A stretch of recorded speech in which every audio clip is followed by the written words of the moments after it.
Korea, a once united country, was divided due to the Cold War crisis after the end of World War II, the crisis that triggered the Korean War in 1950. It began as an attempt by North Korean leader Kim Sung to unify Korea under his communist regime through military force and Chinese and Soviet support.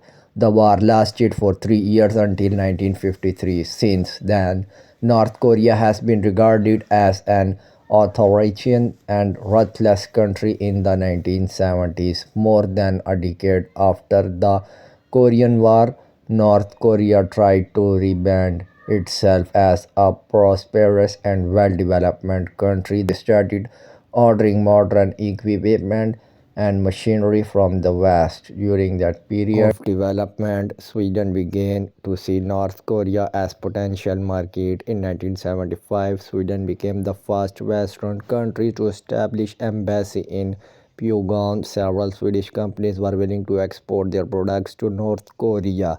In the decade, North Korea imported 1,000 cars. However, due to various reasons, it soon became clear that North Korea couldn't pay for these cars. Instead, they were simply letting the bills pile low, and to this day, the debt remains. According to the Swedish Export Credit Agency, which ensured the payments, North Korea debt to Sweden has grown over the years to a massive $322 million.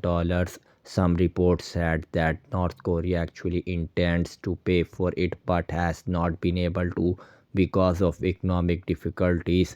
Several other reports said North Korea had no intention of paying at all every year. For more than 40 years, the Swedish government recalculates the debt and sends a new invoice to North Korea even though they know there is nothing else they can do. They are just making sure that the debt will never be forgotten, or perhaps it's just a cost of diplomacy. By opening an embassy in Pyongyang, Sweden managed to gain some trust from North Korea. Today, Sweden still maintains its embassy in Pyongyang and has been an important part of diplomatic efforts between the West and North Korea.